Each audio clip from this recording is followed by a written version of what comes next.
Daily. Taste the Daily. கோவில் நகரமான மதுரையில் திருவிழாக்களின் மிக முக்கிய திருவிழாவாக மதுரையே ஸ்தம்பிக்கும் அளவிற்கு சித்திரை திருவிழா விளங்குவது எப்படி என்பது குறித்து விளக்குகிறது இந்த செய்தி தொகுப்பு.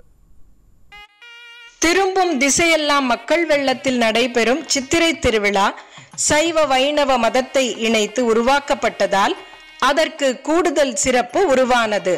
அறுவடை முடியாத மாசி மாதம் நடைபெற்று வந்த மீனாட்சி திருக்கல்யாண திருவிழாவை வேளாண் மக்கள் காண முடியாததால் அது சித்திரை மாதத்திற்கு மாற்றப்பட்டது.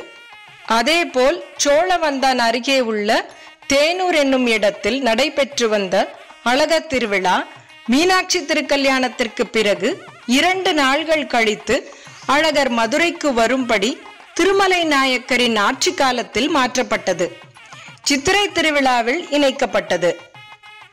மீனாட்சி அம்மன் கோயில் கொடியேற்றத்துடன் துவங்கும் திருவிழா அழகர் மீண்டும் கோவிலுக்கு திரும்பும் வரையில் 16 நாட்கள் மக்கள் வெள்ளத்தில் வெகு விமரிசையாக நடைபெறும். முக்கியமாக பக்தர்கள் தங்களின் குழந்தைகளுக்கு மீனாட்சி, முருகன் போன்ற கடவுளின் உருவங்களில் வேடம் அணிவித்து வீதி உலாவாக வருவது மக்களை திருவிழாவில் உணர்வு பூர்வமாக இணைத்துள்ளது. பச்சை பட்டுடுத்தி கள்ளழகர் வைகையில் இறங்கும் போது ஒட்டுமொத்த வைகையாற்றின் கரையிலும் வைகையாற்றின் உள்ளேயும் ஒட்டுமொத்த மதுரை மக்களும் ஒரே நேரத்தில் திரள்வது மதுரை மக்களின் ஒற்றுமையின் தனித்துவமான அடையாளமாகவே பார்க்கப்படுகிறது.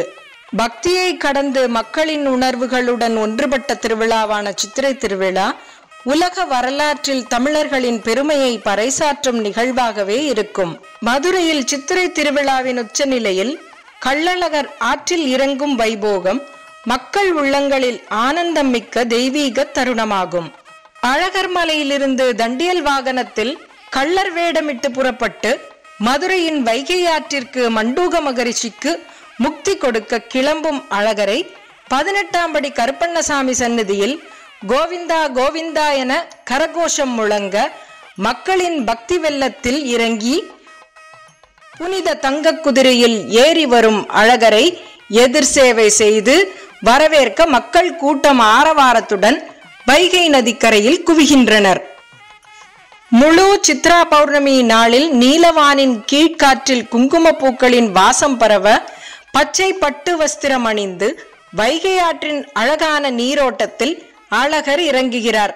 புராணங்களின் புனித வரலாற்றை மனதில் நிறுத்தி பக்தர்கள் திரளுடன் உளவாரப்பணி, தாமரை மலர்கள், குங்குமப்பொடி, பன்னீர் சுமந்த புனித நீர் கொண்டு வணங்குகிறார்கள்.